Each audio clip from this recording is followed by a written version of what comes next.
Pois então, hein? Olha, a família Bolsonaro devia cuidar um pouco melhor a respeito das pessoas às quais ela tem acesso e nas quais ela confia. Hoje é segunda-feira, dia 22 de junho de 2020, e eu estou aqui de volta, depois da folguinha do domingo, para falar na substituição do advogado de defesa do Flávio Bolsonaro e do Jair Bolsonaro. Eu já tinha falado desse Frederico Wassef para você, mas eu não tinha falado de uma forma completa.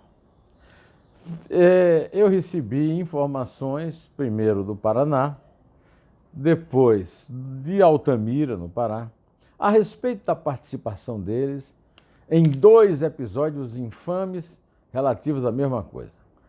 No primeiro caso, como participante de um grupo de uma seita satanista chefiada por uma filósofa ateia, né? A dona Catarina de Andrade, que escreveu um livro chamado Deus, a Grande Farsa. O Wassef, que tem uma cara muito pouco confiável, né? Se apaixonou pelo livro e aproximou dessa senhora e dessa seita. A mulher era casada com um argentino e apareceram, tanto a mulher quanto ele, em casos jurídicos, policiais, de desaparecimento de crianças. Em Guaratuba, no Paraná, uma cidade de praia, 2 meninos com 6 anos sumiram, depois apareceu um cadáver mutilado. E a investigação levou à conclusão de que era um grupo, uma seita satânica, havia um envolvimento de pai de santo e tal, e depois o processo foi abandonado, os meninos eram pobres e a juíza que despachou o caso considerou que houve tortura, que o delegado forçou a barra. Agora, numa coincidência muito incrível, né, o mesmo Wassef foi o advogado da mesma Catarina entre 89 e 93, em casos muito semelhantes, envolvendo 18 crianças e adolescentes no Maranhão e no Pará. Na cidade de Altamira, no Pará, apareceram vários cadáveres. Ele apareceu nesse caso com uma advogada de Catarina de Andrade, que mais uma vez foi absolvida por falta de provas.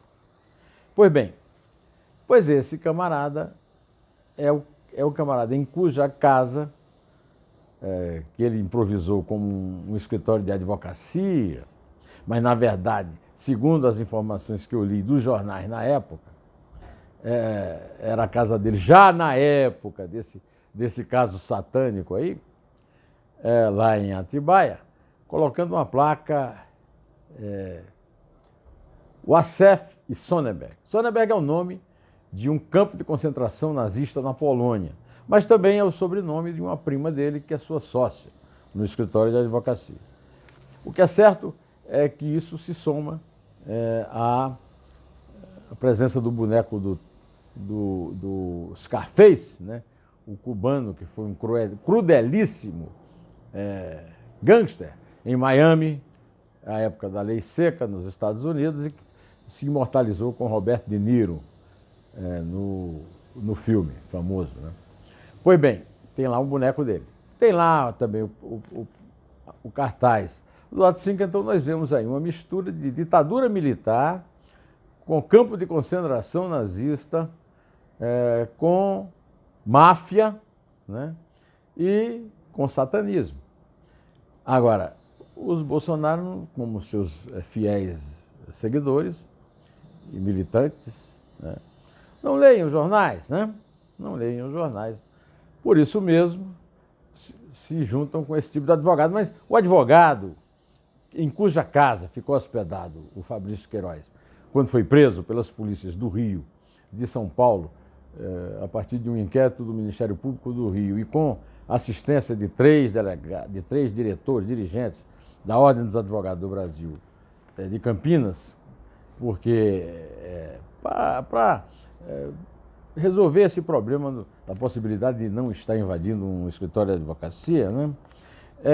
Então ele foi preso, agora está aí, a mulher dele está sumida, e o Assef diz que pediu demissão, e o Flávio Bolsonaro, olha, é uma pessoa muito delicada e muito inteligente e tal, mas já trocou por outro advogado. Pois bem, enquanto nós ficamos sabendo dessas coisas todas, há outras coisas que continuam aparecendo, continuaram no fim de semana e hoje.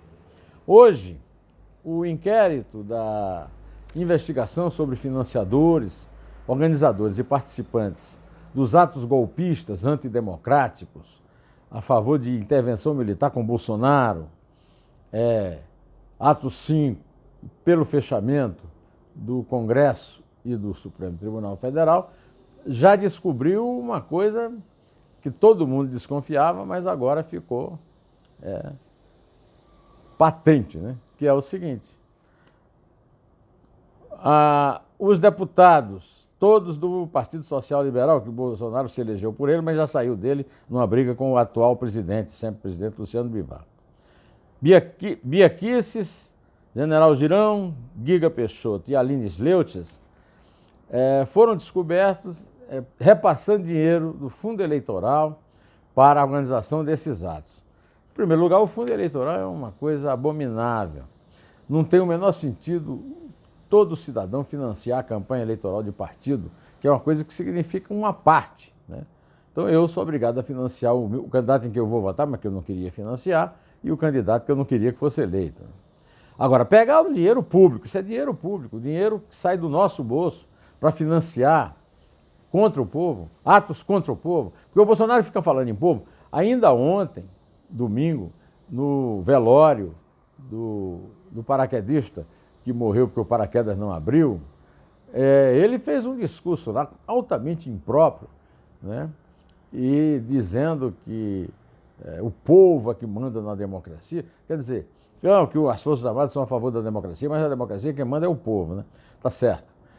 Estava já na hora dele parar, principalmente no enterro num velório que ele foi lá como colega militar, né? Sendo que o rapaz morreu no cumprimento do dever e ele foi retirado do Exército por suas atitudes terroristas, né? Pois bem, o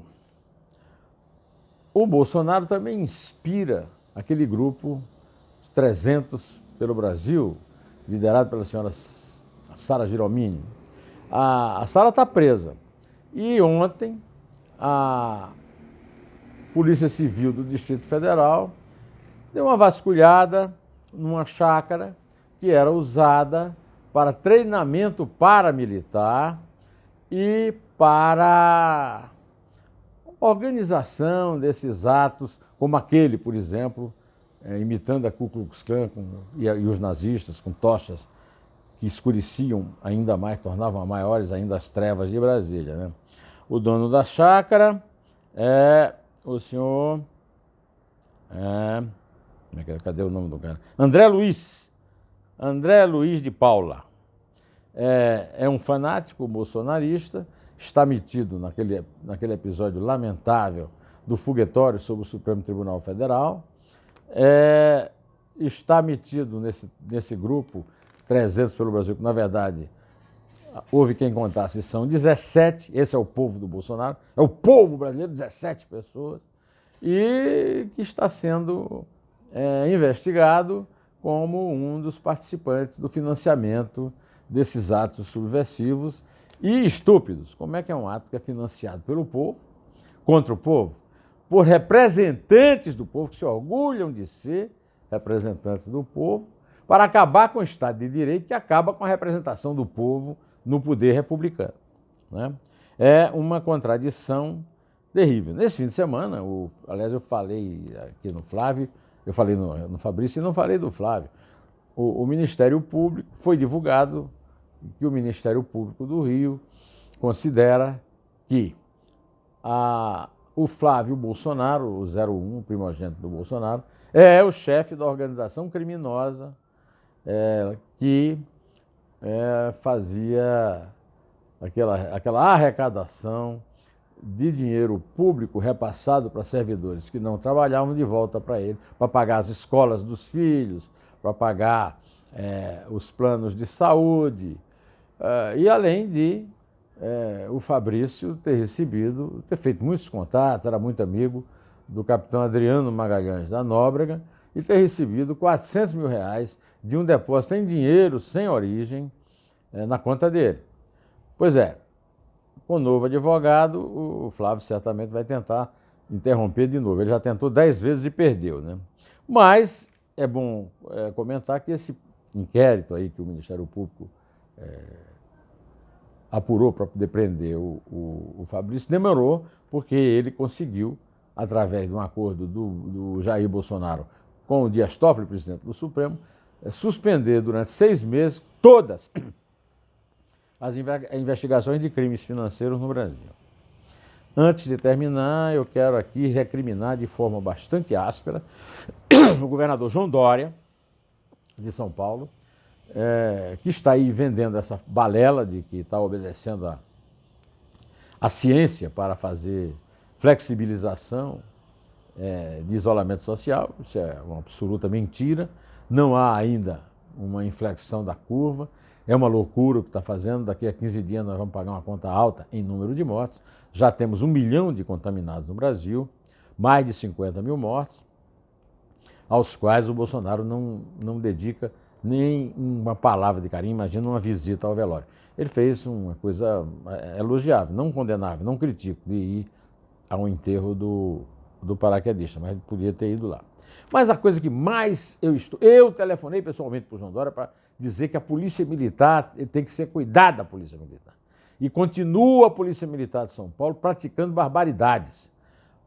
Um dia desse, um sargento, em um bico, matou um menino de 15 anos de uma forma absurda. E agora, mais recentemente, 2 meninos que estavam numa moto foram abordados por policiais e foi aplicado o golpe que o policial branco lá de Minnesota, de Minneapolis, né, aplicou no George Floyd, que é o grande herói do mundo hoje.